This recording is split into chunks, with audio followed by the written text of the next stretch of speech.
സമുദായത്തിൻ്റെ പേര് മുന്നിൽ ചേർക്കുന്നതുകൊണ്ട് മാത്രം ഒരു പാർട്ടി വർഗീയ പാർട്ടിയാകില്ല. അതിന് ഏറ്റവും വലിയ ഉദാഹരണമാണ് മുസ്ലിം ലീഗ്. വർഗീയതയെ എന്നും ചെറുത്തു തോൽപ്പിക്കാൻ മുന്നിൽ നിന്ന് പ്രവർത്തിച്ച പാർട്ടിയാണ് ലീഗ്. അത് കേരള സമൂഹത്തിൽ ആ പാർട്ടിയെ അറിയുന്നവർക്കെല്ലാം അറിയാം. എന്തിന് രാഷ്ട്രീയ എതിരാളികളായ CPM പോലും ലീഗിനെ ഒരു വർഗീയ പാർട്ടിയായി കാണുന്നില്ല. ആ പാർട്ടിയുടെ നേതാക്കൾ, അതിൻ്റെ നേതൃത്വം എടുക്കുന്ന നിലപാടുകൾ തന്നെയാണ് മുസ്ലിം ലീഗിനെ വേറിട്ടതാക്കുന്നത്. അകറ്റേണ്ടവരെ അകറ്റി നിർത്താൻ ആ പാർട്ടി നേതാക്കൾക്കും നേതൃത്വത്തിനും എപ്പോഴും അറിയാം. അങ്ങനെ തന്നെയാണ് അവർ പ്രവർത്തിച്ചിട്ടുള്ളതും. മുസ്ലിം ലീഗ് കഴിഞ്ഞ ദിവസം വഖഫ് വിഷയവുമായി ബന്ധപ്പെട്ട് കോഴിക്കോട് വലിയ ഒരു റാലി നടത്തി. ജനലക്ഷങ്ങളാണ് അതിൽ പങ്കെടുത്തത്. കണ്ണൂരിൽ നിന്നും 10,000 ആ റാലിയിൽ അണിനിരന്നു. ഈ വഖഫ് വിഷയം രാജ്യത്താകെ ഇങ്ങനെ കത്തിപ്പടരുമ്പോൾ വലിയൊരു വിവാദം കണ്ണൂരിൽ നിന്നും ഉടലെടുത്തു. തളിപ്പറമ്പിൽ വഖഫ് ഭൂമി മുസ്ലിം ലീഗ് കയ്യേറാൻ ശ്രമിക്കുന്നു എന്ന ആക്ഷേപമാണ് ആ പാർട്ടിക്കെതിരെ ഉയർന്നത്. എന്താണ് അതിലെ വാസ്തവം? ഇതാണ് കണ്ണൂർ വിഷൻ BMH ക്വസ്റ്റ്യൻ അവർ ഈ ആഴ്ച പ്രധാനമായും പരിശോധിക്കുന്നത്. ലീഗിനെതിരായ ഈ ആരോപണത്തിൽ മുസ്ലിം ലീഗിന് എന്താണ് പറയാനുള്ളത്? പാർട്ടിയുടെ ജില്ലയിലെ അമരക്കാരൻ, പാർട്ടിയെ ജില്ലയിൽ കെട്ടുറപ്പോടെ മുന്നോട്ട് നയിക്കുന്ന ജില്ലാ പ്രസിഡന്റ് അഡ്വക്കേറ്റ് അബ്ദുൽ കരീം ചേലേരിയാണ് ഈ ആഴ്ച നമ്മളോടൊപ്പം അതിഥിയായി ചേരുന്നത്. എല്ലാ പ്രേക്ഷകർക്കും BMH കണ്ണൂർ വിഷൻ ക്വസ്റ്റ്യൻ അവറിലേക്ക് ഹൃദ്യമായ സ്വാഗതം അഡ്വക്കേറ്റ് അബ്ദുൽ കരീം ചേലേരി. ഈ വഖഫ് വിഷയം രാജ്യത്ത് വലിയ ചർച്ചയാണ്. രാജ്യത്താകമാനം ഇപ്പോൾ രാഷ്ട്രീയ കേന്ദ്രങ്ങളിൽ ഇത് ചർച്ച ചെയ്യുമ്പോൾ അതിനെതിരായ പ്രതിരോധം ലീഗ് തീർക്കുകയാണ്. സുപ്രീം കോടതിയിലടക്കം നിയമ പോരാട്ടം നടത്തി അതിൻ്റെ ഒരു പ്രാഥമികമായ വിജയം നേടിയ ഒരു ഘട്ടം കൂടിയാണിത്.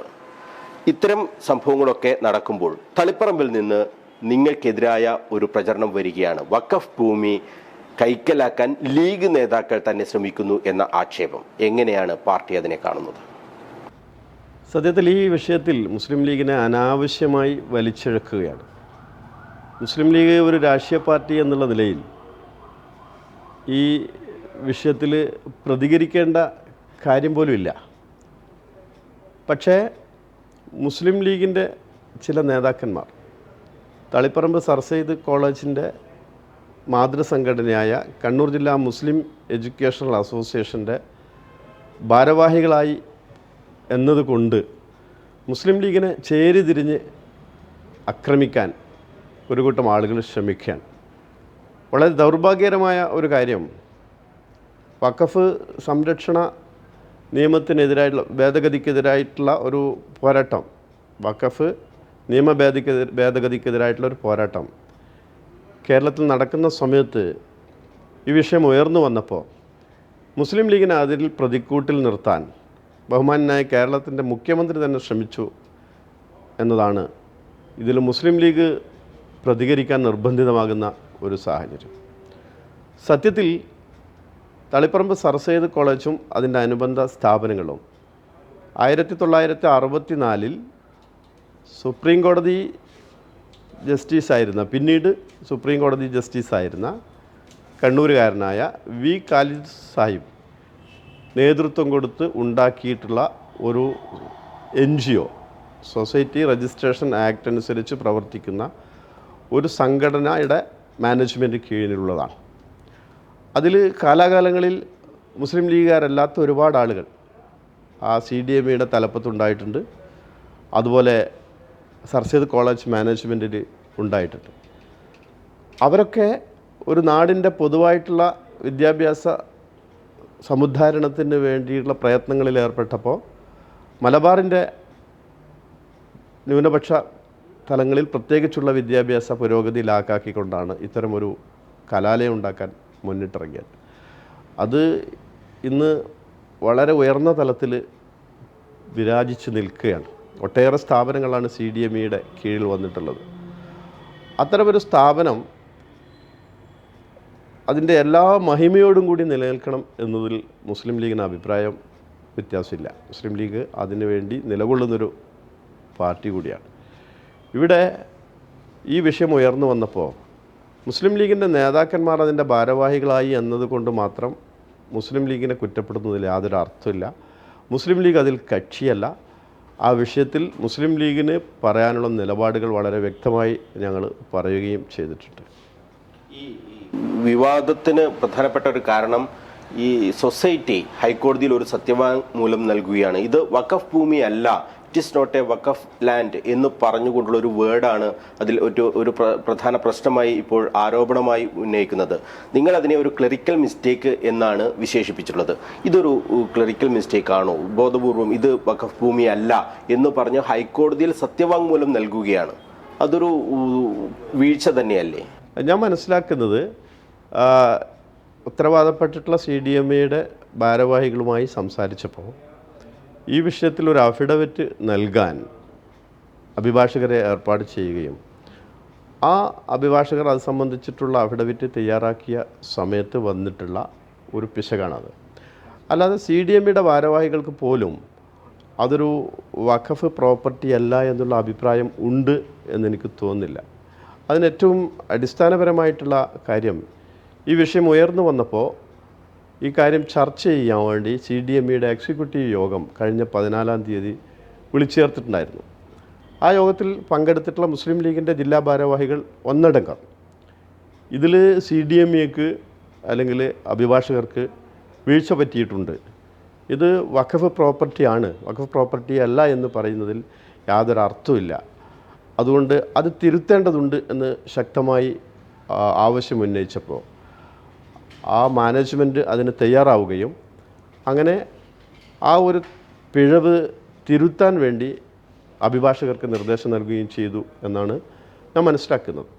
ഇതിൽ മുസ്ലിം ലീഗ് എങ്ങനെയാണ് കക്ഷിയാകുന്നത് എന്നതിനെക്കുറിച്ച് എനിക്ക് യാതൊരു ധാരണയില്ല. മാധ്യമപ്രവർത്തകർ പ്രത്യേകിച്ചും ഇത് മുസ്ലിം ലീഗിൻ്റെ മേൽ കെട്ടിവെക്കാൻ വേണ്ടിയിട്ടുള്ള ഒരു ശ്രമം. അതിന് പ്രധാനപ്പെട്ട കാരണം ഈ സൊസൈറ്റിയുടെ സെക്രട്ടറി എന്ന് പറയുന്നത് മുസ്ലിം ലീഗിന്റെ ജില്ലാ ഭാരവാഹി കൂടിയായ മഹ്മൂദ് അള്ളാംകുളമാണ്. അപ്പോൾ അദ്ദേഹം അറിയാതെ ഇത്തരത്തിലുള്ള ഒരു സത്യവാങ്മൂലം തയ്യാറാക്കുമോ എന്നുള്ളൊരു ചോദ്യമാണ്. ആ ചോദ്യത്തിനാണ് പാർട്ടി മറുപടി നൽകേണ്ടത്. അതെ, അതിപ്പം ഒരു വ്യക്തിയുടെ നമ്മൾ വ്യക്തികൾ എന്നുള്ളതിൽ പല സംഘടനകളും പ്രവർത്തിക്കുന്ന ആളുകളുണ്ടാവും. അത് സൊസൈറ്റി എന്നുള്ള രൂപത്തിലും ട്രസ്റ്റ് എന്നുള്ള രൂപത്തിലൊക്കെ അതിൻ്റെ ഭാരവാഹിത്വങ്ങൾ വഹിക്കുന്നതിന് മുസ്ലിം ലീഗിൽ വിലക്കൊന്നുമില്ല.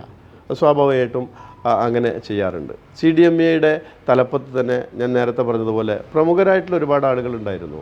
Justice V. ഖാലിദ് സാഹിബ് അതിൻ്റെ പ്രസിഡൻ്റ് ആയിരുന്നു. കണ്ണൂരിലെ വ്യവസായ പ്രമുഖനായിട്ടുള്ള AK ഖാദർകുട്ടി സാഹിബ് അതിൻ്റെ പ്രസിഡൻ്റ് ആയിരുന്നു. RSPയുടെ ദീർഘകാലത്തെ സംസ്ഥാന നേതാവും അതുപോലെ തന്നെ നിയമസഭയിലൊക്കെ മത്സരിച്ച കണ്ണൂരുകാരനായിട്ടുള്ള K. അബ്ദുൽ ഖാദർ അതിൻ്റെ പ്രസിഡൻ്റായിരുന്നു. അദ്ദേഹമാണ് ഏറ്റവും ഒടുവിൽ അതിൻ്റെ പ്രസിഡൻ്റായത്. അദ്ദേഹം മരണപ്പെട്ടതിന് ശേഷമാണ് അഡ്വക്കേറ്റ് P. മഹമ്മൂദ് അതിൻ്റെ പ്രസിഡൻ്റാകുന്നത്. അതുപോലെ തന്നെ CPMകാരായിട്ടുള്ള ആളുകൾ പോലും അതിൻ്റെ മാനേജ്മെൻറ്റിൻ്റെ തലപ്പത്തുണ്ടായിരുന്നു. തലശ്ശേരിയിലെ മുനിസിപ്പൽ ചെയർമാനായിരുന്ന OV അബ്ദുള്ള, അദ്ദേഹം സർ സയ്യിദ് കോളേജിൻ്റെ കറസ്പോണ്ടൻ്റ് ആയിരുന്നു. പിന്നീട് CPMകാരനായിട്ടുള്ള പിലാക്കണ്ടി മുഹമ്മദ് അലി, അദ്ദേഹം CDMA വൈസ് പ്രസിഡൻ്റ് ആയിരുന്നു. INLൻ്റെ സംസ്ഥാന നേതാവായിരുന്ന SA പുതിയ വളപ്പിൽ, അദ്ദേഹം CDMA ഭാരവാഹിയായിരുന്നു. അങ്ങനെ ഒരുപാട് ആളുകൾ അതിൻ്റെ തലപ്പത്ത് വന്നിട്ടുണ്ട്. അവർ ചെയ്യുന്ന എല്ലാ കാര്യങ്ങൾക്കും അതത് പാർട്ടികൾ ഉത്തരവാദിയാകണം എന്ന് പറഞ്ഞാൽ അതിലെന്താണ് അർത്ഥമുള്ളത്? ഇപ്പോൾ OV അബ്ദുള്ള CPMൻ്റെ നേതാവായിരുന്ന സമയത്ത് അദ്ദേഹം CDMA ഭാരവാഹി എന്നുള്ള നിലയിൽ എടുത്തുള്ള തീരുമാനങ്ങൾക്ക് CPM ആണ് ഉത്തരവാദി. അതേ അർത്ഥത്തിൽ മാത്രമേ ഈ വിഷയത്തെ കാണേണ്ടതുള്ളൂ.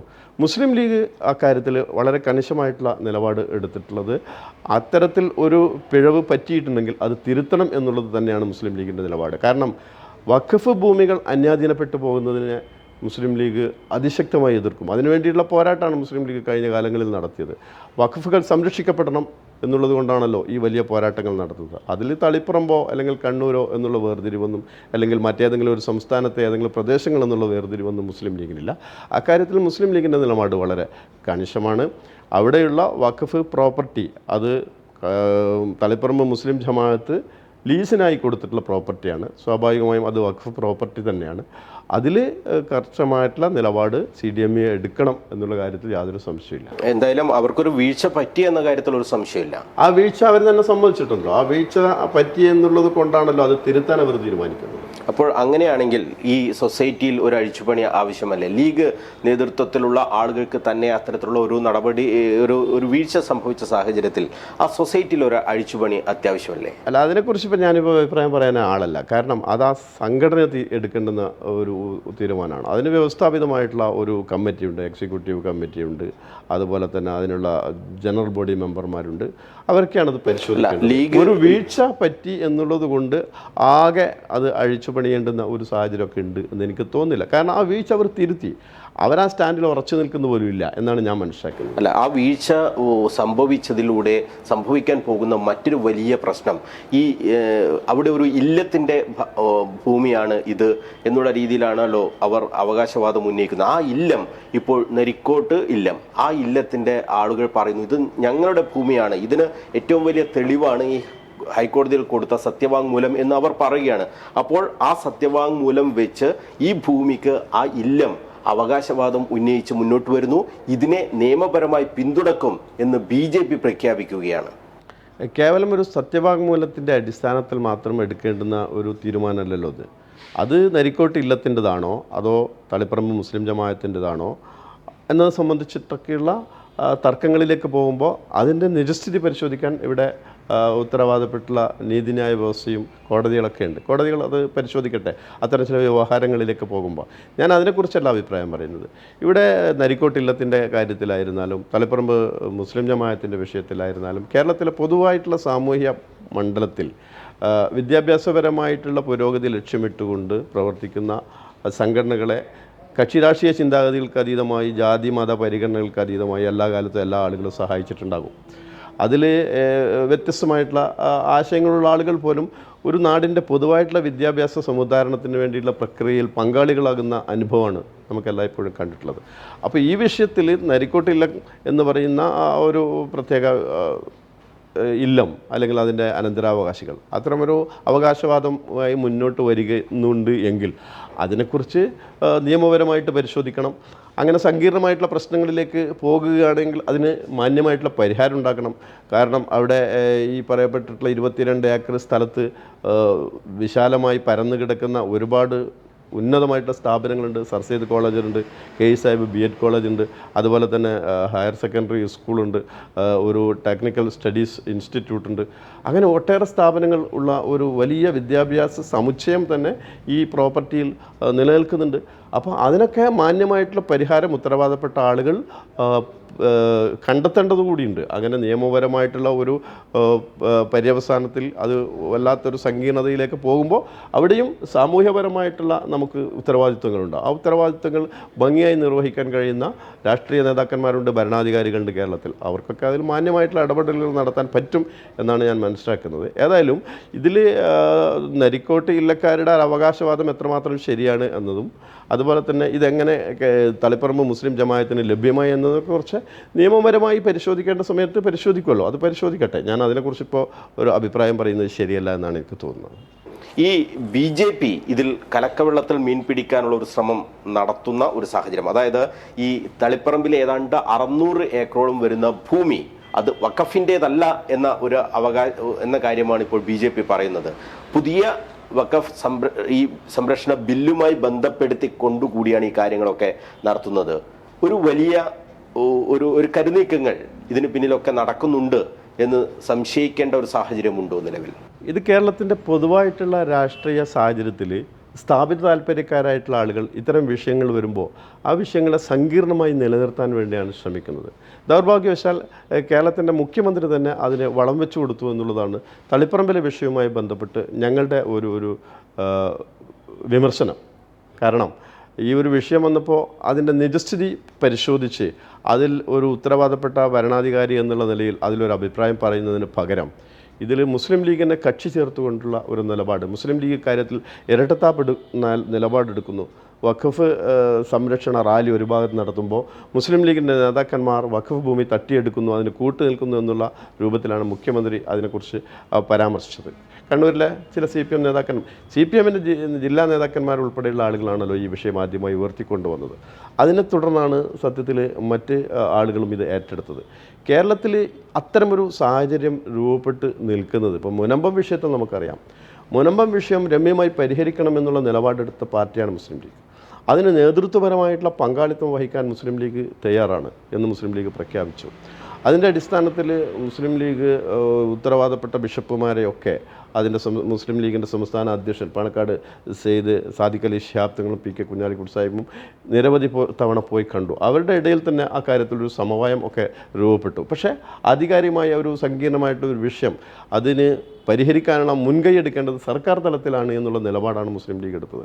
സർക്കാർ അങ്ങനെ ഒരു നിലപാടെടുക്കുമ്പോൾ അതിൻ്റെ കൂടെ ഉറച്ചു നിൽക്കും മുസ്ലിം ലീഗ്.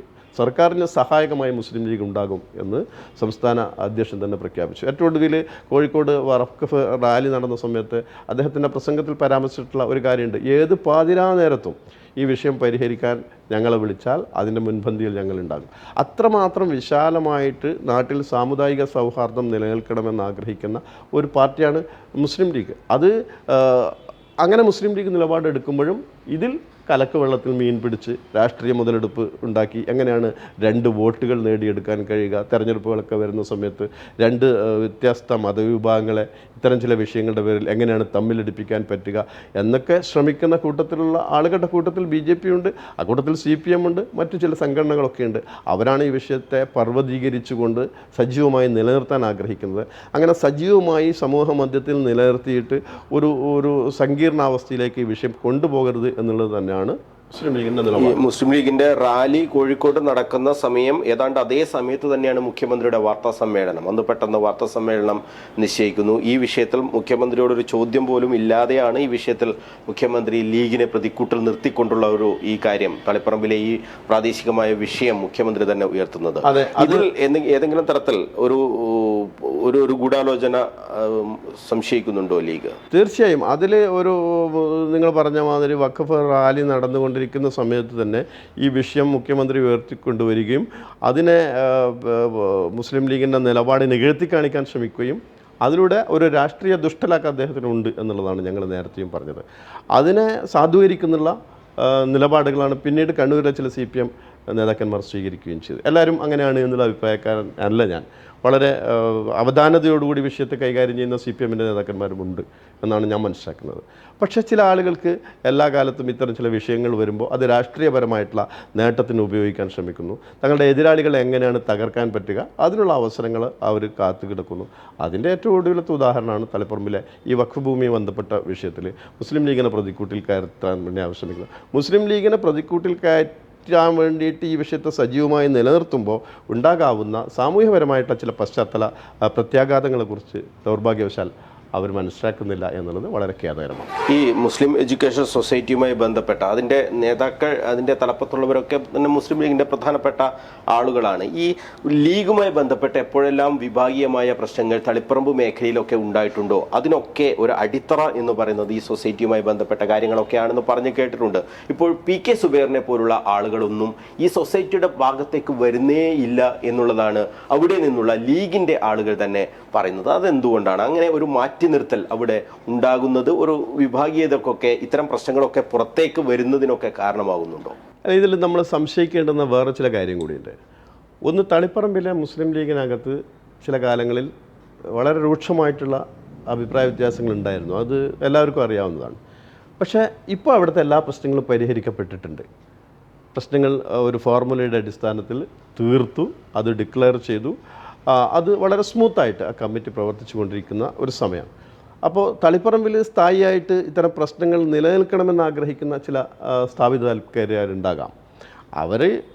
അവർക്ക് ഇഷ്ടപ്പെടാത്ത ഒരു ഫോർമുല രൂപപ്പെടുത്തിയെടുത്ത് മുസ്ലിം ലീഗിനകത്തെ സംഘടനാ പ്രശ്നങ്ങൾ പരിഹരിക്കപ്പെട്ടു അല്ലെങ്കിൽ പരിഹരിക്കപ്പെടുന്നു എന്ന് തോന്നുന്ന സമയത്ത് അത്തരമൊരു വിഷയം സങ്കീർണമായിട്ട് ഉയർത്തിക്കൊണ്ടുവന്ന് അതിൽ നിന്ന് ചില മുതലെടുപ്പ് നടത്താൻ ശ്രമിക്കുന്നുണ്ടോ എന്നതിനെക്കുറിച്ച് സംശയമുണ്ട്. അതും പരിശോധിക്കപ്പെടേണ്ടതാണ്. തീർച്ചയായും അത് പാർട്ടി ആ തലത്തിൽ പരിശോധിക്കുകയും ചെയ്യും. അങ്ങനെ പാർട്ടിയിൽ നിന്ന് തന്നെ ഇത്തരത്തിലുള്ള കുത്തിത്തിരിപ്പുകൾ ഉണ്ടാക്കുന്നവരെ ഒരു തരത്തിലും പാർട്ടി മുന്നോട്ട് പോകാൻ അനുവദിക്കില്ല. അല്ല, പാർട്ടിയിൽ നിന്ന് അത്തരത്തിലുള്ള ഒരു കുത്തിത്തിരിപ്പുകൾ ഇപ്പോഴുണ്ട് എന്ന് എനിക്ക് തോന്നുന്നില്ല.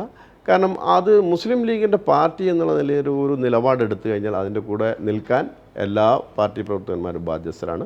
അതല്ലാതെ വരുന്ന സമയത്ത് സംഘടനാപരമായിട്ടുള്ള നടപടികളൊക്കെ തീർച്ചയായും ഉണ്ടാവും, നേരത്തെ ഉണ്ടായി. താങ്കൾ ഈ വിഷയങ്ങൾ, താങ്കൾ അതിൻ്റെ ഗവേണിംഗ് ബോഡി അംഗം കൂടിയാണെന്നാണ് ഞാൻ മനസ്സിലാക്കുന്നത്. അപ്പോൾ താങ്കൾക്ക് കൂടി ഇത്തരം വിഷയങ്ങൾ ആ സൊസൈറ്റിയുടെ പ്രവർത്തനങ്ങൾ ശരിയായ രീതിയിൽ അല്ലെങ്കിൽ ഇടപെടാനുള്ള ഒരു അധികാരം താങ്കൾക്ക് കൂടി ഉണ്ടല്ലോ. അല്ല, ഒരു മെമ്പർ എന്നുള്ളത്, ഞാൻ അതിൻ്റെ ഒരു എക്സിക്യൂട്ടീവ് കമ്മിറ്റി മെമ്പറാണ്.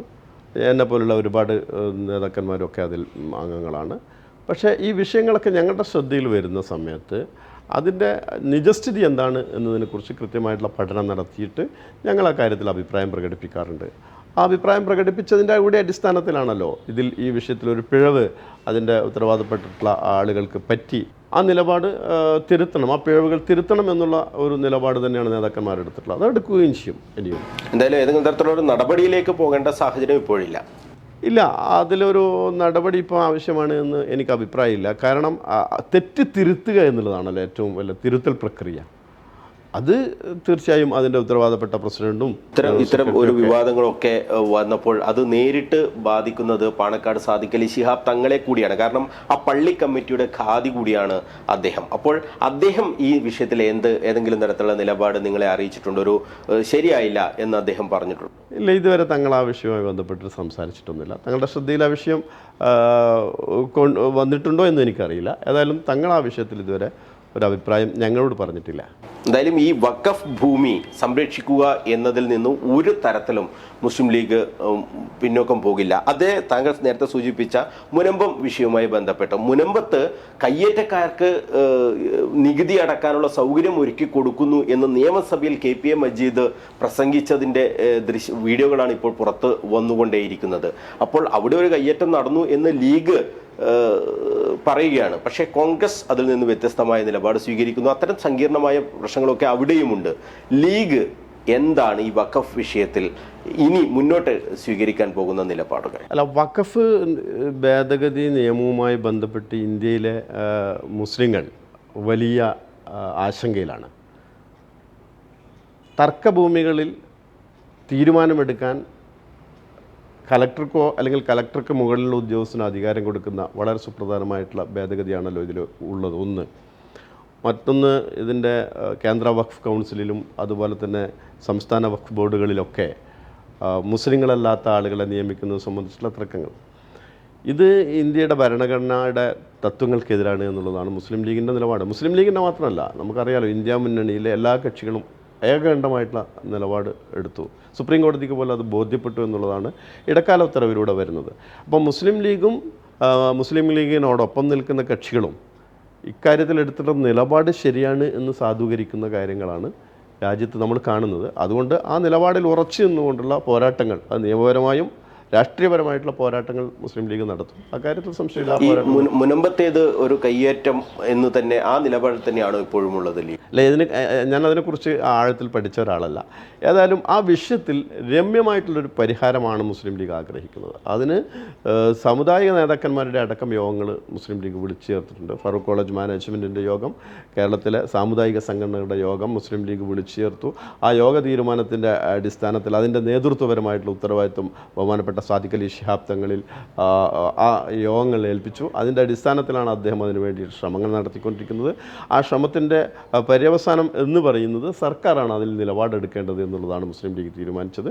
സർക്കാർ അതിന് അനുകൂലമായിട്ടുള്ള തീരുമാനം എപ്പോഴെടുക്കുന്നുവോ അതിൽ എടുക്കണമെന്ന് മുസ്ലിം ലീഗ് ആവശ്യപ്പെടുന്നതോടൊപ്പം തന്നെ അതിൽ എല്ലാ അനുകൂലമായിട്ടുള്ള നിലപാടുകളും മുസ്ലിം ലീഗ് ഈ മുനമ്പം വിഷയം ഉയർത്തി ക്രിസ്ത്യൻ വിഭാഗത്തെ ഈ UDF-നും പ്രത്യേകിച്ച് ലീഗിനുമൊക്കെ എതിരാക്കി മാറ്റുക എന്നൊരു തന്ത്രപരമായ രാഷ്ട്രീയ നീക്കം കൂടി നടന്നു വരുന്നുണ്ട് എന്നത് ലീഗ് മനസ്സിലാക്കുന്നു. അത് രാഷ്ട്രീയപരമാണ്. ആ രാഷ്ട്രീയപരമായ കേവലം വോട്ട് ബാങ്കിനെ ലക്ഷ്യമിട്ടുകൊണ്ടാണ്.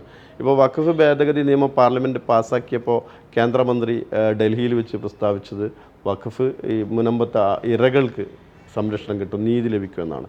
അദ്ദേഹം താങ്ക്സ് ടു മോഡി എന്നൊരു പരിപാടിയിൽ പങ്കെടുക്കാൻ കൊച്ചിയിൽ വരികയും ചെയ്തല്ലോ.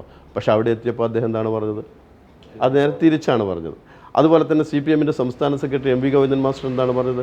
അങ്ങനെ ആർക്കും ഒരു തീരുമാനം എടുക്കാൻ പറ്റുന്ന വിഷയമല്ല എന്നുള്ളതാണ്. അപ്പോൾ ആ വിഷയത്തിലൊക്കെ തരാതരം പോലെ രാഷ്ട്രീയമായിട്ട് നേട്ടങ്ങൾ ഉണ്ടാക്കാനുള്ളൊരു ശ്രമം അത് BJPയും CPMും ഉൾപ്പെടെയുള്ള കക്ഷികൾ നടത്തുന്നു. ഈ പ്രശ്നങ്ങളൊക്കെ നിലനിൽക്കണം തെരഞ്ഞെടുപ്പ് വരുന്നത് വരെ എന്ന് അവരാഗ്രഹിക്കുന്നു. അതിനുണ്ടാകാവുന്ന വലിയ പ്രത്യാഘാതങ്ങൾ അത് സാമൂഹ്യപരമായിട്ട് വ്യത്യസ്ത സമുദായങ്ങൾക്കിടയിൽ വലിയ പ്രശ്നങ്ങൾ ഉണ്ടാക്കുമെന്നുള്ള കാര്യത്തിൽ സംശയമില്ല. പക്ഷേ മുസ്ലിം ലീഗ് ഒരിക്കലും അങ്ങനെ ആഗ്രഹിക്കുന്നൊരു പ്രസ്ഥാനമല്ല. അത്തരം പ്രശ്നങ്ങളെ രമ്യമായി പരിഹരിച്ചു പോകണമെന്ന് തന്നെയാണ് എല്ലാ കാലത്തും സാമുദായിക സൗഹാർദ്ദത്തിന് വേണ്ടി നിലകൊണ്ടിട്ടുള്ള ഒരു പാർട്ടി എന്ന നിലയിൽ മുസ്ലിം ലീഗിൻ്റെ എക്കാലത്തെ നിലപാട്, ഈ വിഷയത്തിൽ മുസ്ലിം ലീഗ് എടുക്കുന്ന നിലപാട് അത് തന്നെയാണ്. നമ്മൾ ഈ വിഷയങ്ങളൊക്കെ ഉയർത്തി തളിപ്പറമ്പിൽ വലിയ തോതിലുള്ള പ്രചരണമൊക്കെ CPM നടത്തുകയാണ്. അതിൽ വ്യക്തിപരമായ അധിക്ഷേപം പോലും CPMന്റെ സംസ്ഥാന സെക്രട്ടേറിയറ്റ് അംഗമായ MV ജയരാജന്റെ ഭാഗത്തു നിന്നൊക്കെ ഉണ്ടായത് താങ്കളുടെ ശ്രദ്ധയിൽ പെട്ടിട്ടുണ്ടാകുമല്ലോ. എന്താണ് അതിനുള്ള മറുപടി? അല്ല, ഞാൻ അതിനെക്കുറിച്ച് എന്താണ് മറുപടി പറയേണ്ടതെന്ന് എനിക്കറിയില്ല. കാരണം രാഷ്ട്രീയം എന്നുള്ളത് മാന്യന്മാരുടെ ഇടപാടാണ് എന്ന് വിശ്വസിക്കുന്ന ഒരാളാണ് ഞാൻ. അങ്ങനെയാണ് ഞങ്ങളെ പഠിപ്പിച്ചത്.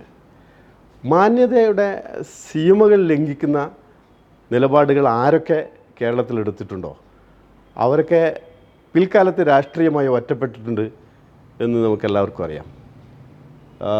PC ജോർജിനെ പോലുള്ള ആളുകൾ, അതൊക്കെ നമ്മളിപ്പോൾ കാണുന്ന ഒരു വസ്തുതയാണ്. ഈ പറയപ്പെട്ട വ്യക്തി, അയാളെ എന്നെക്കുറിച്ച് വ്യക്തിപരമായി എന്താണ് പറഞ്ഞതെന്ന് എനിക്കറിയില്ല.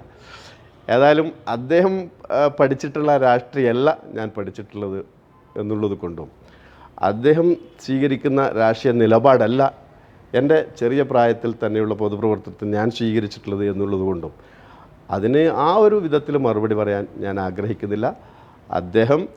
അദ്ദേഹത്തിൻ്റെ മാന്യതക്കനുസരിച്ച് അദ്ദേഹം സംസാരിക്കുന്നു, ഞാൻ എൻ്റെ മാന്യതക്കനുസരിച്ച് ഞാൻ സംസാരിക്കുന്നു. ഈ CPMന് മുസ്ലിം ലീഗിനോട് വല്ലാത്തൊരു അടുപ്പവും പ്രേമവും ഒക്കെ ഈ ലോക്സഭാ തെരഞ്ഞെടുപ്പ് കാലത്തൊക്കെ നമ്മൾ കണ്ടിരുന്നു. പക്ഷേ ലോക്സഭാ തെരഞ്ഞെടുപ്പിന്റെ ഫലം വന്നതിന് ശേഷം അവർ ആകെ മാറുകയാണ്. അപ്പോൾ ലീഗിന് കിട്ടില്ല എന്ന് CPM ഉറപ്പിച്ചതിന് ശേഷം വീണ്ടും കളം മാറി ഇങ്ങനെ ആരോപണങ്ങളും ആക്ഷേപങ്ങളും ഒക്കെ CPM ഉന്നയിക്കുകയാണോ? ഒരു ലീഗ് അത് UDF പക്ഷത്ത് ഉറച്ചു നിൽക്കുന്ന ഒരു പാർട്ടിയാണ്, അത് മുന്നണി വിടാനുള്ള ഒരു സാധ്യതയും ഇല്ല എന്ന് കണ്ടപ്പോഴാണോ ഇത്തരത്തിലുള്ള പരാമർശങ്ങളും ആക്ഷേപങ്ങളും വിമർശനങ്ങളും ഒക്കെ CPM നേതാക്കളുടെ ഭാഗത്ത് നിന്നും വരുന്നത്, മുഖ്യമന്ത്രി ഉൾപ്പെടെ? തീർച്ചയായും അതൊരു CPMൻ്റെ ഇരട്ടത്താപ്പ് രാഷ്ട്രീയത്തിൻ്റെ ഒരു ഭാഗമാണ്. കാരണം ന്യൂനപക്ഷത്തെ വളരെ പ്രകീർത്തികരിച്ച് സംസാരിക്കുകയും ന്യൂനപക്ഷങ്ങളുടെ താല്പര്യങ്ങൾ സംരക്ഷിക്കുന്നവരാണ് എന്ന് പലപ്പോഴായിട്ട് അവകാശവാദങ്ങൾ ഉന്നയിക്കുകയൊക്കെ ചെയ്യുന്ന ഒരു പാർട്ടിയാണ് CPM. എന്നാൽ ഭരണതലത്തിലൊക്കെ അവരെടുക്കുന്ന നിലപാടുകൾ നേരെ വ്യത്യസ്തമാണ്. കഴിഞ്ഞ ലോക്സഭാ തെരഞ്ഞെടുപ്പിൽ നമ്മൾ കണ്ടിട്ടുള്ള ഒരു പ്രതിഭാസം കേരളത്തിലെ ന്യൂനപക്ഷ സമുദായങ്ങൾ ആകമാനം കോൺഗ്രസിൻ്റെ കൂടെ UDFൻ്റെ കൂടെ ഉറച്ചു നിൽക്കുന്നതാണ്. അതിൻ്റെ ഫലമായിട്ടാണ് വലിയ ഭൂരിപക്ഷത്തിൽ നമ്മുടെ എല്ലാ സ്ഥാനാർത്ഥികളും ജയിച്ചു വന്നത്. അതോടുകൂടി CPM തിരിച്ചറിഞ്ഞ ഒരു കാര്യം, ന്യൂനപക്ഷത്തെ പ്രീണിപ്പിച്ചതുകൊണ്ട് കാര്യമില്ല, അതിനെ മറികടക്കാൻ ഭൂരിപക്ഷത്തെ പ്രീണിപ്പിക്കുക. ആ ഒരു നിലപാടിലാണ് പിന്നീട് CPM എത്തിച്ചേർന്നത്. മുസ്ലിം ലീഗിനെയും മുസ്ലിം സമുദായത്തിലെ കക്ഷികളെയൊക്കെ അല്ലെങ്കിൽ സംഘടനകളെയൊക്കെ ആ ഒരു വിധത്തിൽ തള്ളിപ്പറഞ്ഞുകൊണ്ട് ഭൂരിപക്ഷ വികാരങ്ങളെ ഉദ്ദീപിപ്പിക്കാൻ എന്തൊക്കെ ചെയ്യാൻ പറ്റുമോ അങ്ങനെയുള്ള ഒരു രാഷ്ട്രീയ നിലപാടിലേക്ക് CPM മാറി എന്നതിൻ്റെ ഉദാഹരണമാണ് ലോക്സഭാ തെരഞ്ഞെടുപ്പിന് ശേഷമുള്ള കേരളത്തിൻ്റെ രാഷ്ട്രീയ വിഷയങ്ങളിൽ CPM എടുക്കുന്ന നിലപാടുകൾ പരിശോധിച്ച് നോക്കിയാൽ നമുക്ക് കാണാൻ കഴിയുക. തീർച്ചയായും അത് CPM എല്ലാ കാലത്തും അങ്ങനെ തന്നെയാണ്. തങ്ങൾക്ക് 2 വോട്ടുകൾ എവിടെ നിന്ന് അധികമായി ഉണ്ടാക്കാൻ പറ്റും അവിടെയൊക്കെ തരാതരം പോലെ ന്യൂനപക്ഷ വർഗീയതയെയും ഭൂരിപക്ഷ വർഗീയതയെയും ഒക്കെ പ്രീണിപ്പിച്ചിട്ടുള്ള ഒരു നിലപാടാണല്ലോ CPM എടുത്തത്. അബ്ദുൽ നാസർ മഹ്ദൂനിയുമായി വേദി പങ്കിട്ട ആളുകൾ, SDP തരാതരം പോലെ പ്രോത്സാഹിപ്പിച്ചിട്ടുള്ള ആളുകൾ, അങ്ങനെയൊക്കെ ഒരു നിലപാടെടുത്തിട്ടുള്ള പാർട്ടി ന്യൂനപക്ഷ സമുദായത്തിൽ നിന്ന് വേണ്ടത്ര ഒരു ആനുകൂല്യം ഞങ്ങൾക്ക് കിട്ടില്ല എന്ന് ബോധ്യം വന്നപ്പോൾ ഭൂരിപക്ഷ സമുദായത്തെ പ്രീണിപ്പിക്കുന്ന ഒരവസ്ഥയിലേക്ക് രാഷ്ട്രീയ നിലപാട് മാറ്റുന്നു എന്ന് മാത്രമേ അതിൽ അർത്ഥമാക്കേണ്ടതുള്ളൂ. എന്തായാലും ഈ ലോക്സഭാ തെരഞ്ഞെടുപ്പിൽ ന്യൂനപക്ഷ വിഭാഗങ്ങൾ UDFനൊപ്പം ഉറച്ചു നിന്നു. ഇപ്പോൾ നിയമസഭാ തെരഞ്ഞെടുപ്പും തദ്ദേശ ഭരണ തെരഞ്ഞെടുപ്പും ഒക്കെ നമ്മുടെ പടിവാതിക്കലേക്ക് വരികയാണ്. ഈ വോട്ട്, അതായത് ലോക്സഭാ തെരഞ്ഞെടുപ്പിൽ കിട്ടുന്ന ന്യൂനപക്ഷ വോട്ട്, അത് ഈ നിയമസഭാ തെരഞ്ഞെടുപ്പിലും കിട്ടും UDFന് എന്ന് ഉറപ്പിക്കാൻ കഴിയുമോ? ഒരു രണ്ടും 2 തെരഞ്ഞെടുപ്പ് എന്നുള്ള രീതിയിൽ കാണുന്നുണ്ടോ? ഈ വോട്ട് കിട്ടും, നമ്മൾ ജയിക്കും എന്ന് ഉറപ്പിച്ച് നിന്നാൽ ഭരണം UDFന് കിട്ടുന്ന ഒരു സാഹചര്യം? അല്ല, ന്യൂനപക്ഷ ഭൂരിപക്ഷ വോട്ടുകളെ അടിസ്ഥാനപ്പെടുത്തിയല്ല വരാനിരിക്കുന്ന കേരളത്തിൻ്റെ നിയമസഭാ തെരഞ്ഞെടുപ്പിൻ്റെ ഫലം എന്ന് വിശ്വസിക്കുന്ന ഒരാളാണ് ഞാൻ. കാരണം കഴിഞ്ഞ 10 വർഷമായി കേരളത്തിലെ ജനങ്ങൾ അനുഭവിക്കുന്ന വലിയ ദുരിതമുണ്ട്. ആ ദുരിതത്തിന് നിന്ന് മുക്തി നേടണമെങ്കിൽ ഈ സർക്കാർ അധികാരത്തിൽ താഴെ ഇറങ്ങണം എന്ന് ചിന്തിക്കുന്ന നല്ലൊരു വിഭാഗം ആളുകൾ, അവർ CPMകാരായിട്ടുള്ള ആളുകൾ പോലും ഉണ്ട്. സർക്കാരിൻ്റെ ധൂർത്ത്, അഴിമതി, കെടുകാര്യസ്ഥത, മുഖ്യമന്ത്രി ഉൾപ്പെടെയുള്ള ആളുകളുടെ അഹങ്കാരം, ധിക്കാരം, ഇതൊക്കെ കണ്ട് പൊറുതിമുട്ടാണ് ജനങ്ങൾ. ഇപ്പോൾ ആശാവർക്കർമാർ കഴിഞ്ഞ 2 മാസത്തിലധികമായി വലിയ സമരത്തിലാണ്. ഇപ്പോൾ സർക്കാരിൻ്റെ 4ാം വാർഷികാഘോഷ പരിപാടികളിലേക്ക് പോവാണ്. 100 കോടിയിലധികം രൂപയാണ് അതിനുവേണ്ടി സർക്കാർ പ്രചരണ പരിപാടികൾക്ക് വേണ്ടി മാത്രമായിട്ട് വകയിരുത്തിയിട്ടുള്ളത്. അതുപോലെ തന്നെ ഈ സർക്കാർ ആശാവർക്കർമാർ ഉൾപ്പെടെയുള്ള ആളുകളുടെ ഒരു പ്രശ്നങ്ങളോടും അനുഭാവപൂർണ്ണമായിട്ടുള്ള സമീപനമെടുക്കാത്ത ഒരു സർക്കാർ കോടിക്കണക്കിന് രൂപ ദൂർത്തടിക്കുന്നതൊക്കെ നമ്മൾ കാണുകയാണ്. ഇത് സാധാരണക്കാരായിട്ടുള്ള ആളുകൾ കാണുന്നുണ്ട്. PSC മെമ്പർമാരുടെ ശമ്പളം വർദ്ധിപ്പിച്ചത് നമ്മൾ കണ്ടു. PSC ചെയർമാൻ്റെ ശമ്പളം വർദ്ധിപ്പിച്ചത് നമ്മൾ കണ്ടു. ഇതൊക്കെ വലിയ സാമ്പത്തിക പ്രതിസന്ധി കേരളത്തിലുള്ള നിലനിൽക്കുന്ന സമയത്താണ് തങ്ങളുടെ സ്വന്തക്കാർക്കും വേണ്ടപ്പെട്ട ആൾക്കൊക്കെ വാരിക്കോരി കൊടുക്കാൻ സർക്കാരിൻ്റെ ഖജനാവിൽ പണമുണ്ട്. അങ്ങനെ ഈ സർക്കാർ നാടിൻ്റെ സമ്പത്ത് മുഴുവനും തങ്ങളിലേക്കും തങ്ങളുടെ കുടുംബക്കാരിലേക്കൊക്കെ എത്തിക്കുന്ന, അതിനെക്കുറിച്ച് ഞാൻ പറയുന്നില്ല. അങ്ങനെയുള്ളൊരു വസ്തുതകൾക്ക് നമുക്ക് കേരളത്തിൽ അറിയാവുന്നതാണ്. അപ്പോൾ അത്തരം ഒരു സാഹചര്യത്തിൽ ഈ ഭൂരിപക്ഷ ന്യൂനപക്ഷ വർഗീയത അല്ലെങ്കിൽ അത്തരം വോട്ടുകൾ എന്നതിനൊക്കെ അപ്പുറത്ത് എല്ലാ വിഭാഗം ആളുകളും, അത് ഭൂരിപക്ഷത്തിൽപ്പെട്ട ആളും ന്യൂനപക്ഷത്തിൽപ്പെട്ട ആളുകളും ഒറ്റക്കെട്ടായി നിന്നിട്ട് ഈ സർക്കാരിൽ നിന്നൊരു മോചനം ലഭിക്കണം എന്നുള്ളൊരു കാഴ്ചപ്പാടിലേക്ക് വരാൻ പോകുന്ന തെരഞ്ഞെടുപ്പായിരിക്കും 2026 നിയമസഭാ തെരഞ്ഞെടുപ്പ് എന്നാണ് ഞാൻ മനസ്സിലാക്കുന്നത്. ഈ ഭരണം പിടിക്കുക എന്ന് പറയുമ്പോൾ ഇപ്പോൾ LDF പക്ഷത്തുള്ള സീറ്റുകളൊക്കെ തന്നെ UDF പക്ഷത്തേക്ക് വരേണ്ടതുണ്ട്. കണ്ണൂർ ജില്ലയിൽ 11-ൽ 9 സീറ്റുകളും ഇപ്പോൾ LDF പക്ഷത്താണ്. 2 മാത്രമാണ് UDFനുള്ളത്. അപ്പോൾ ഇനി കണ്ണൂരിൽ നിന്നുൾപ്പെടെ സീറ്റുകൾ പിടിച്ചെടുത്ത് വേണം UDFന് അധികാരത്തിലേക്ക് വരാൻ. കണ്ണൂർ ജില്ലയിൽ ഈ 11-ൽ എത്ര സീറ്റുകൾ നമുക്ക് UDFന് പിടിച്ചെടുക്കാൻ കഴിയുന്ന ഒരു സാഹചര്യമുണ്ട്? തീർച്ചയായും നേരത്തെ 5 സീറ്റുകൾ UDFന് ഇവിടെ ഉണ്ടായിരുന്നു. ആ 5 സീറ്റുകളും 3 തിരിച്ചു പിടിക്കാനും 2 നിലനിർത്താനും കഴിയും എന്ന് തന്നെയാണ് ഞങ്ങൾ വിശ്വസിക്കുന്നത്. അതിനും അപ്പുറത്ത് വിജയസാധ്യതയുള്ള നിയോജക മണ്ഡലങ്ങൾ ഫോക്കസ് ചെയ്തുകൊണ്ട് ഈ തെരഞ്ഞെടുപ്പിൽ UDFന് മെച്ചമുണ്ടാക്കാനുള്ള രാഷ്ട്രീയപരമായിട്ടുള്ള തീരുമാനങ്ങളും സംഘടനാപരമായിട്ടുള്ള നടപടികളിലേക്കും മുസ്ലിം ലീഗും UDFലെ കക്ഷികളൊക്കെ പോവുകയാണ്. അതിനുള്ള പ്രാരംഭ പ്രവർത്തനങ്ങളൊക്കെ ആരംഭിച്ചു കഴിഞ്ഞിട്ടുണ്ട്. എന്തായാലും ലീഗിൻ്റെ ഒരു സിറ്റിംഗ് സീറ്റാണ് അഴീക്കോട് കഴിഞ്ഞ തവണ പരാജയപ്പെടും എന്ന് നിങ്ങൾ സ്വപ്നത്തിൽ പോലും ചിന്തിക്കാത്ത ഒരു സാഹചര്യം ഉണ്ടായിരുന്നു. അഴീക്കോട് ശരിക്കും എന്താണ് സംഭവിച്ചതെന്ന് ഈ 5 വർഷം അടുത്ത തെരഞ്ഞെടുപ്പിലേക്ക് പോകുന്ന ഘട്ടത്തിൽ ലീഗ് ആഴത്തിൽ പരിശോധിച്ച് ഒരു തിരുത്തൽ നടപടിയിലേക്കൊക്കെ പോയിട്ടുണ്ടോ? അഴീക്കോട് നിയോജക മണ്ഡലത്തിലെ തെരഞ്ഞെടുപ്പ് പരാജയത്തെക്കുറിച്ച് ഞാൻ ഇതിനു മുമ്പും നിങ്ങളുടെ വീഡിയോയിൽ തന്നെ സംസാരിച്ചിട്ടുണ്ട്. അതുകൊണ്ട് ഞാനത് ആവർത്തിക്കാൻ ആഗ്രഹിക്കുന്നില്ല. പക്ഷേ അനുഭവങ്ങളിൽ നിന്ന് പാഠം പഠിച്ചുകൊണ്ടാണ് തിരുത്തൽ പ്രക്രിയ നടത്തേണ്ടത്. അഴീക്കോട് നിയോജക മണ്ഡലത്തിൽ അതിനനുസരിച്ചിട്ടുള്ള നിലപാടുകളിലേക്കും തീരുമാനങ്ങളിലേക്കും പാർട്ടി പോകും. അതിനുള്ള പ്രാഥമികമായിട്ടുള്ള പ്രവർത്തനങ്ങൾ ആരംഭിച്ച് കഴിഞ്ഞിട്ടുണ്ട്. എന്തായാലും ഈ മണ്ഡലത്തോട് MLAമാർ കാട്ടുന്ന സമീപനങ്ങൾ അത് വളരെ എല്ലാവരുടെയും ഉള്ളിലുണ്ടാകുന്നതാണ്, വോട്ടർമാരെ സ്വാധീനിക്കുന്നതാണ്. അത്തരം വിഷയങ്ങളൊക്കെ വരുമ്പോൾ കഴിഞ്ഞ KM ഷാജി MLA ആയി ആ അവസാന ഘട്ടത്തിൽ മണ്ഡലത്തോട് അദ്ദേഹം വലിയ തോതിലുള്ള ഒരു അടുപ്പം കാണിച്ചില്ല എന്നുള്ള ഒരു വിമർശനം ഉയർന്നിരുന്നുവല്ലോ. അത് പാർട്ടി വിലയിരുത്തി ചർച്ച ചെയ്ത വിഷയം തന്നെയാണോ? അല്ല, അത്തരത്തിലുള്ള MLAയുടെ അസാന്നിധ്യം ഒന്നും ആ നിയോജകമണ്ഡലത്തിൽ ഉണ്ടായതായിട്ട് ഞങ്ങൾക്കാർക്കും ബോധ്യപ്പെട്ടിട്ടില്ല.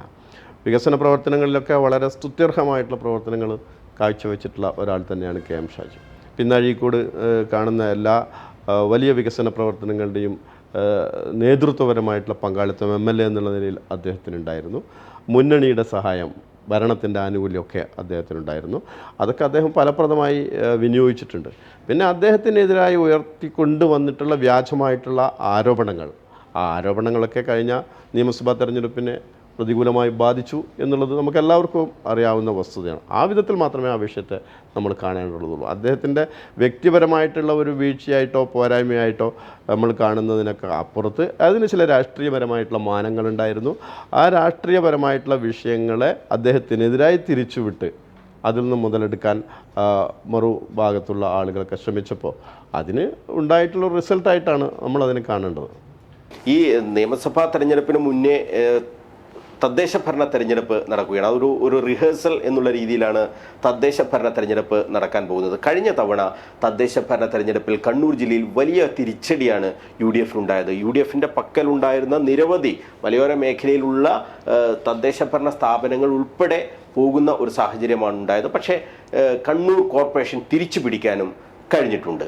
അപ്പോൾ തദ്ദേശ ഭരണ തെരഞ്ഞെടുപ്പിലേക്ക് പോകാൻ ഒരുക്കങ്ങളൊക്കെ ആരംഭിക്കുകയാണ്. ലീഗ് ധീരമായ ഒരു നിലപാട് കഴിഞ്ഞ തെരഞ്ഞെടുപ്പിലൊക്കെ എടുത്തിട്ടുണ്ട്. തുടർച്ചയായി 3 തവണ മത്സരിച്ചവരെ മാറ്റി നിർത്തുക എന്നുള്ളത്, അത് പുതിയ ആളുകൾക്ക് അവസരം കിട്ടണം എന്നുള്ളത് കൂടിക്കൊണ്ടാണ്. അപ്പോൾ ആ തീരുമാനം ഇപ്പോഴും പാർട്ടി നടപ്പാക്കുമോ? തുടർച്ചയായി മത്സരിക്കുന്നവരെ തദ്ദേശ ഭരണ തെരഞ്ഞെടുപ്പിൽ നിന്നും മാറ്റി നിർത്താൻ തന്നെയാണ് തീരുമാനം. നേരത്തെ എടുത്ത തീരുമാനം മാറ്റിയതായിട്ട് ഞങ്ങൾക്കാർക്കും അറിയില്ല. പക്ഷേ അന്തിമമായിട്ട് ഇക്കാര്യത്തിൽ തീരുമാനമെടുക്കേണ്ടത് മുസ്ലിം ലീഗിൻ്റെ സംസ്ഥാന കമ്മിറ്റിയും അഭിവന്ദനായിട്ടുള്ള പാർട്ടിയുടെ അധ്യക്ഷൻ പാണക്കാട് സയ്യിദ് സാദിഖ് അലി ശിഹാബ് തങ്ങളുമാണ്.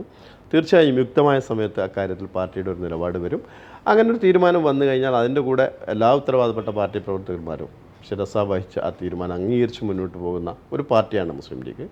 അത് ഈ തദ്ദേശ സ്വയംഭരണ സ്ഥാപനങ്ങളിലേക്കുള്ള തെരഞ്ഞെടുപ്പിലും പാർട്ടി ഒരു നിലപാടെടുത്താൽ ആ നിലപാടിൻ്റെ കൂടെ പാർട്ടി അണികളും നേതൃത്വവും ആ തീരുമാനം ഇപ്പോഴും നിൽക്കുകയാണ്. നേരത്തെ എടുത്ത തീരുമാനം പിൻവലിച്ചതായിട്ടോ അങ്ങനെയൊന്നുമില്ല. അതിന് മറിച്ചൊരു തീരുമാനം ഉണ്ട് എങ്കിൽ ആ സംസ്ഥാന കമ്മിറ്റി പ്രഖ്യാപിക്കും. ഈ കണ്ണൂർ കോർപ്പറേഷൻ ഭരണം 2.5 വർഷം ലീഗ്, 2.5 വർഷം കോൺഗ്രസിന് എന്നുള്ളതാണല്ലോ. അടുത്ത ഭരണം വരുമ്പോൾ ആദ്യ ടേം ലീഗിന് എന്നുള്ളൊരു ആവശ്യം ഇപ്പോൾ പാർട്ടി നേതാക്കൾ മുന്നോട്ട് വയ്ക്കുന്നുണ്ട്. അതിന് പ്രധാനപ്പെട്ട കാരണം ഈ കഴിഞ്ഞ തവണ വലിയ തോതിലുള്ള ഫൈറ്റ് നടത്തേണ്ടി വന്നിട്ടുണ്ട് കോൺഗ്രസിൽ നിന്നും ഈ മേയർഷിപ്പ് ലീഗിന് കിട്ടാൻ വേണ്ടി. അതുകൊണ്ട് ഇത്തവണ ആദ്യത്തെ ടേം ലീഗ് എന്നുള്ളൊരു ആവശ്യം ലീഗ് മുന്നോട്ട് വയ്ക്കാൻ സാധ്യതയുണ്ടോ? ഇല്ല, അങ്ങനെ ഒരു ആലോചന മുസ്ലിം ലീഗ് ഒരു തലത്തിൽ നടത്തിയിട്ടില്ല. അത് അത്ര ഒരു ഘട്ടം വരുമ്പോഴല്ലേ നമ്മൾ ആലോചിക്കേണ്ടതുള്ളൂ. ഏതായാലും ഇപ്പോഴൊറ്റക്കെട്ടായി ഈ മുന്നണി പോവുകയാണ്. തെരഞ്ഞെടുപ്പിൽ കോർപ്പറേഷൻ നിലനിർത്തുക, കൂടുതൽ തദ്ദേശ ഭരണ സ്ഥാപനങ്ങൾ UDF-ന് അനുകൂലമാക്കി മാറ്റിയെടുക്കുക എന്നുള്ള നിലപാടിലേക്കാണ് പോകുന്നത്. മറ്റ് കാര്യങ്ങളൊക്കെ അതിനുശേഷം തീരുമാനിക്കേണ്ടുന്ന വിഷയമാണ്. അല്ല, കഴിഞ്ഞ തവണ ഒരു ധാരണ ലീഗ് കോൺഗ്രസ് നിറവേറ്റാൻ സമയമെടുത്തു എന്നത് ലീഗിനെ ഒരു വിഷമിപ്പിച്ച ഒരു ഘടകം തന്നെയായിരുന്നില്ലേ? അല്ല, അത് സ്വാഭാവികമാണ്. അത് ചെറിയൊരു ഗ്യാപ്പ് വന്നിട്ടുണ്ട്. പക്ഷെ അതും പാർട്ടിയും മുന്നണിയും ഒക്കെ ഇടപെട്ട് രമ്യമായി പരിഹരിക്കപ്പെട്ടു. മുന്നണിക്കകത്ത് യാതൊരു പ്രശ്നങ്ങളും ഇല്ല. തെരഞ്ഞെടുപ്പിനെ ഒറ്റക്കെട്ടായി നേരിടാനുള്ള തീരുമാനമാണ്. അതിനനുസരിച്ചിട്ടുള്ള മുന്നണി പ്രവർത്തനങ്ങളൊക്കെ രണ്ട് പാർട്ടികൾ, പ്രത്യേകിച്ച് മുസ്ലിം ലീഗും കോൺഗ്രസും യോജിച്ചെടുത്തിട്ട് തീരുമാനിച്ച് മുന്നോട്ട് പോവുകയാണ്. അക്കാര്യത്തിൽ വേറെ പ്രശ്നങ്ങൾ ഉണ്ടാകുമെന്ന് എനിക്ക് തോന്നുന്നു. ഈ കോർപ്പറേഷൻ്റെ തെരഞ്ഞെടുപ്പുമായി ബന്ധപ്പെട്ട ചർച്ചകളൊക്കെ ഇങ്ങനെ വരുമ്പോൾ UDF-ന് തന്നെ തിരിച്ചടിയാകുന്ന തരത്തിലുള്ള ഒരു പ്രസ്താവന KPCC അധ്യക്ഷൻ്റെ ഭാഗത്ത് നിന്നും കഴിഞ്ഞ ദിവസം വന്നിരുന്നു. അതായത് അദ്ദേഹം കൊണ്ടുവന്ന ഒരു വികസന പ്രവർത്തനത്തെ കുളം കലക്കി എന്ന് അദ്ദേഹത്തിന് തന്നെ പറയേണ്ടി വരുന്ന ആ മുൻ മേയർ ഉൾപ്പെടെ അതിന് കുളം കലക്കുന്ന ഒരു സാഹചര്യം ഉണ്ടാക്കി എന്ന് KPCC അധ്യക്ഷൻ തന്നെ തുറന്ന് പറയുകയാണ്. ആ ഒരു പ്രസ്താവന ശരിയായോ? KPCC അധ്യക്ഷൻ്റെ ഭാഗത്ത് നിന്ന് അത്തരത്തിലുള്ള ഒരു പ്രസ്താവന വന്നത് ശരിയാണോ? അത് ഏത് അടിസ്ഥാനത്തിലാണ് അങ്ങനെ ഒരു അഭിപ്രായം നടത്തിയെന്ന് എനിക്കറിയില്ല. പക്ഷേ അത്തരമൊരു പ്രപ്പോസൽ മുന്നോട്ട് വെച്ചപ്പോൾ അതിനൊരുപാട് നടപടിക്രമങ്ങളൊക്കെ ഉണ്ടായിരുന്നു. ആ നടപടിക്രമങ്ങളിലേക്ക് ഞങ്ങൾ പോയിട്ടുണ്ടായിരുന്നു എന്നൊക്കെ പിന്നീട് ഉത്തരവാദപ്പെട്ട ആളുകളുടെ ഭാഗത്തുനിന്ന് വിശദീകരണമൊക്കെ വന്നിട്ടുണ്ടെന്നാണ് ഞാൻ മനസ്സിലാക്കുന്നത്. ഏതായാലും അതൊന്നും മറ്റൊരു തലത്തിൽ നമ്മൾ ചർച്ച ചെയ്യേണ്ടുന്ന വിഷയമായിട്ട് എനിക്ക് തോന്നുന്നില്ല. കെ സുധാകരൻ എന്ന് പറയുന്നത് കണ്ണൂരിലെ UDF-ൻ്റെ കരുത്തനായ അമരക്കാരനാണ്. മുന്നണിയെയും കോൺഗ്രസ് പാർട്ടിയെയും അതുപോലെ തന്നെ മുന്നണിയിലെ മറ്റ് ഘടകകക്ഷികളൊക്കെ നേരായ നിലയിൽ കൊണ്ടുപോകാൻ കഴിവും കെൽപ്പുള്ള ഒരു ഉത്തരവാദപ്പെട്ട രാഷ്ട്രീയ നേതാവാണ്. KPCC പ്രസിഡൻ്റാണ്. അദ്ദേഹത്തിൻ്റെ വാക്കുകൾ എന്തായിരുന്നാലും അത് നമ്മൾ പരിശോധിക്കേണ്ടതും പരിഗണിക്കേണ്ടതൊക്കെ തന്നെയാണ്. തീർച്ചയായും അക്കാര്യം പൊതുസമൂഹത്തിൻ്റെ താല്പര്യങ്ങളെ മുൻനിർത്തിയിട്ടാണ് അദ്ദേഹം പറഞ്ഞിട്ടുണ്ടാകുക. അതിൻ്റെ വിശദാംശങ്ങൾ എന്താണെന്ന് എനിക്കറിയില്ല. ഏതായാലും അത് അദ്ദേഹവുമായി നേരിട്ട് ബന്ധപ്പെട്ട വിഷയമാണ്. കൂടുതൽ ആ കാര്യത്തെക്കുറിച്ച് എനിക്ക് പ്രതികരിക്കാനില്ല. ഈ ഞാൻ നിയമസഭാ തെരഞ്ഞെടുപ്പിൻ്റെ ഒരു കാര്യം കൂടി, ഈ കഴിഞ്ഞ നിയമസഭാ തെരഞ്ഞെടുപ്പ് കാലത്ത് തന്നെ വലിയൊരു ചർച്ചയുണ്ടായിരുന്നത് അഴീക്കോടും കണ്ണൂരും വെച്ചു മാറണം എന്നുള്ളൊരു ആവശ്യം ലീഗ് മുന്നോട്ട് വെച്ചു എന്നുള്ളത് വലിയ ഞങ്ങളടക്കം വാർത്ത നൽകിയ ഒരു കാര്യമായിരുന്നു. അത്തരത്തിലുള്ള ചില ചർച്ചകളൊക്കെ നടന്നു എന്നാണ് ഞാൻ മനസ്സിലാക്കുന്നത്.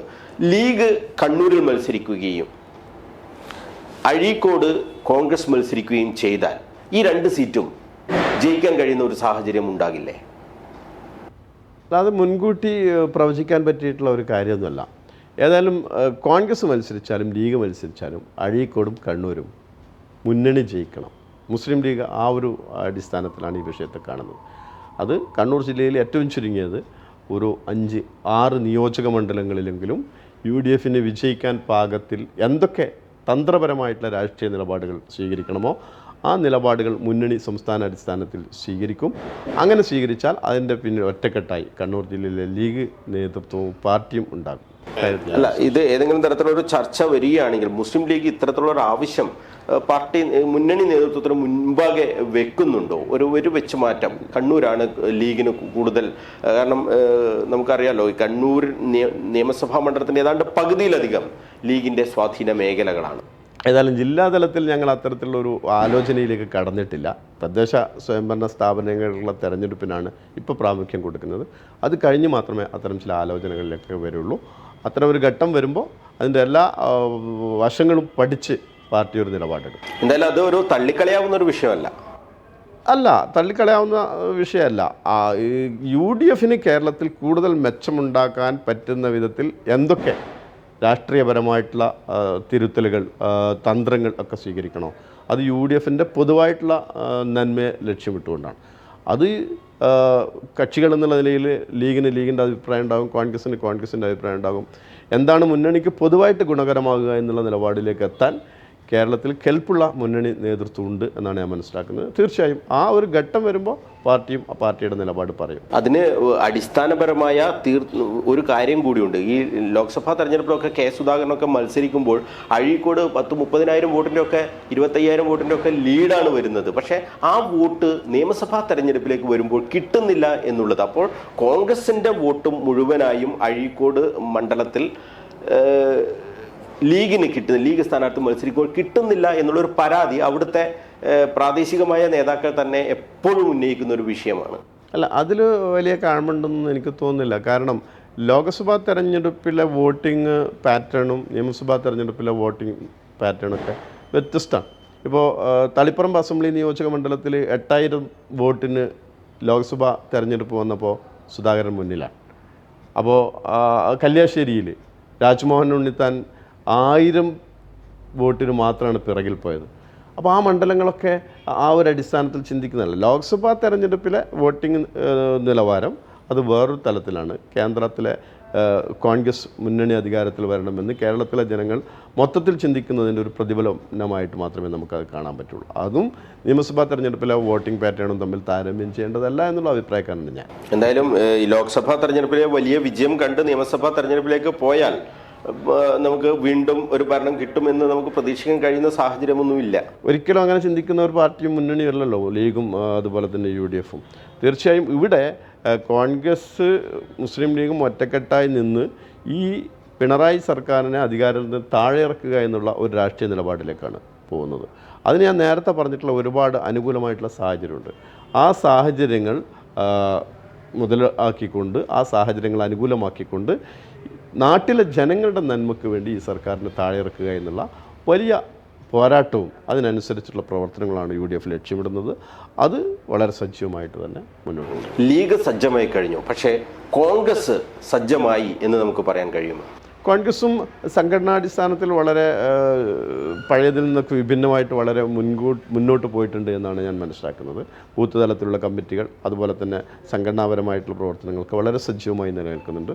കോൺഗ്രസും ലീഗിനെ പോലെ തന്നെ തെരഞ്ഞെടുപ്പ് നേരിടാൻ പാകമാകുന്ന ഒരു അവസ്ഥയിലേക്ക് വന്നുകൊണ്ടിരിക്കുന്നു. ഈ കോൺഗ്രസിലെ ഏറ്റവും ഒരുപാട് മുഖ്യമന്ത്രി സ്ഥാനാർത്ഥികളാണ്. ഇവരൊക്കെ അവസാനം കലമുടക്കുമോ എന്ന ഒരു ഭയം മുന്നണി നേതൃത്വത്തിനുണ്ടോ ശരിക്കും? വ്യക്തികളായിരുന്നാലും മറ്റും അടിസ്ഥാനപരമായി എല്ലാവരുടെയും താല്പര്യം അത് കേരളത്തിലെ ജനങ്ങളുടെ പൊതുവായിട്ടുള്ള നന്മയാണ്.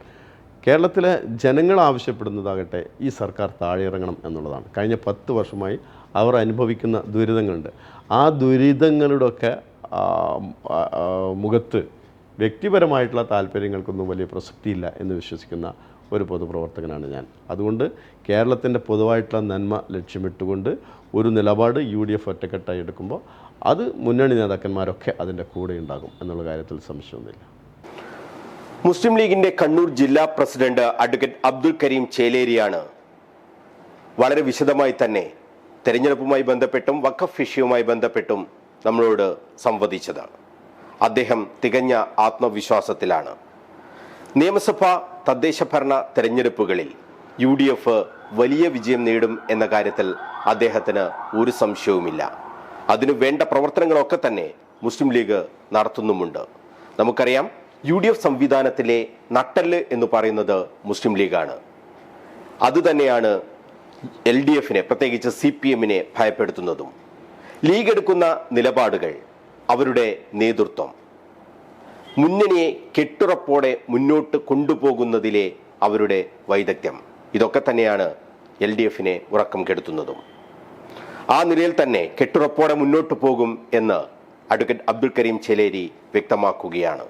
നമുക്കറിയാം കണ്ണൂർ ജില്ലയിൽ അതിൻ്റെ സംഘടനാ സംവിധാനത്തിൽ മുമ്പെങ്ങുമില്ലാത്ത വിധത്തിലുള്ള കെട്ടുറപ്പോടെയാണ് മുന്നോട്ട് പോകുന്നത്.